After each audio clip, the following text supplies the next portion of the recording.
मैं एडवोकेट दिलीप बागवान एक नए कानूनी अपडेट के साथ आपके बीच में मौजूद हूँ। कल 22 अप्रैल को सुप्रीम कोर्ट में कक्षा 12th के बाद जो है 3 इयर्स की एलएलबी को जो है मंजूरी मिल जाए, ऐसी एक याचिका अश्विनी कुमार उपाध्याय ने जो है सुप्रीम कोर्ट में लगाई हुई थी, जिसकी सुनवाई कल 22 अप्रैल को थी। अश्विनी कुमार उपाध्याय के जो पक्ष रखने वाले वकील थे वो वरिष्ठ अधिवक्ता विकास सिंह, जो कि former supreme court bar association के प्रेसिडेंट भी रहे थे। उन्होंने अपनी आर्गुमेंट्स रखे। अब ये जो याचिका थी, जो कक्षा 12th के बाद ही जो है 3 इयर्स की एलएलबी हो जाए, जैसा कि अभी आप सभी को पता ही है कि अगर आपको जो है लॉ ग्रेजुएट बनना है तो उसके 2 तरीके हैं। आप क्लास 12th के बाद जो है जो एंट्रेंस एग्जाम निकाल के, या कुछ ऐसे भी एग्जाम है जो डायरेक्ट कॉलेजेस हैं जो 12th के बाद जो है 5 इयर्स एलएलबी कराते हैं, या फिर आप ग्रेजुएट होने के बाद जो है 3 इयर्स का एलएलबी कर सकते हैं। तो जिस किसी को भी लॉ ग्रेजुएट होना होता है तो वो 2 तरीके से मतलब लॉ ग्रेजुएट हो सकता है। इस याचिका की जो मांग थी अश्विनी कुमार उपाध्याय की, वो ये थी कि जो 5 साल का एलएलबी है वो अनरीजनेबल है।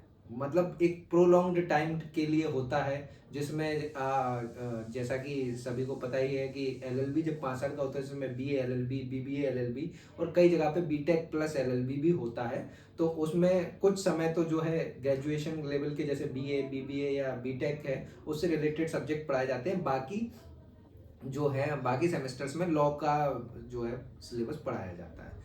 तो उस याचिका में ये बात थी कि ऐसे अन्य सब्जेक्ट जो बीए, बीबीए और बीटेक है उनको पढ़ाने की इतनी ज़रूरी नहीं है, और आप जो है 6 सेमेस्टर्स में ही जो है इस कोर्स को पूरा कर सकते हैं, ताकि एक बच्चा जब 20-21 साल की उम्र में एलएलबी ग्रेजुएट हो जाएगा तो उसके जो 2 साल एक्स्ट्रा हैं तो वो जो है एक प्रैक्टिकल लिटिगेशन की फील्ड का जो एक प्रैक्टिकल एक्सपोजर उसे मिल सकेगा।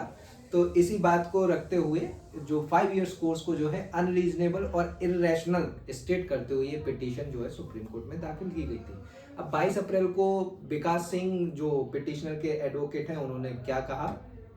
उन्होंने कहा कि जो एलएलबी है, अभी कुछ समय में देखने को मिल रहा है कि वहाँ पे लड़कियों का जो इनटेक है, जो इनरोल हो रहे हैं लॉ ग्रेजुएट होने के लिए, वो ज़्यादा बढ़ चुका है। तो जैसे कि 18 या 17 में आप कोर्स शुरू किया और 22-23 की उम्र तक कोर्स कंप्लीट होता है, तो लड़कियों के हिसाब से ये कोर्स रीजनेबल नहीं लगता है।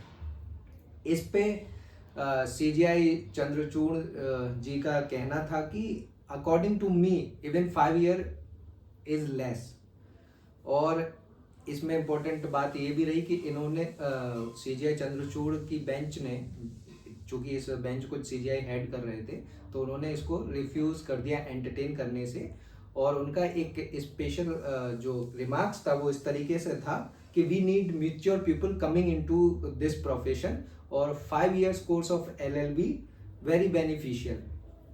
तो जब इस तरीके का रिमार्क बेंच की तरफ से आया, तो जो सीनियर एडवोकेट विकास सिंह ने जो है लिबर्टी मांगी अप्रोच बार काउंसिल को करने के लिए, और विड्रॉन की भी बात उसमें रखी गई। तो इस पे जो है सीजीआई ने किसी प्रकार की लिबर्टी को देने से मना किया, बट जो है विड्रॉन करने के लिए अपना जो है एक्सेप्टेंस दे दिया। तो ये जो पूरा मसला था 3 इयर्स वर्सेस 5 इयर्स वाला, तो इस पे आपके क्या विचार हैं, जरूर हमें कमेंट बॉक्स में बताएं। धन्यवाद।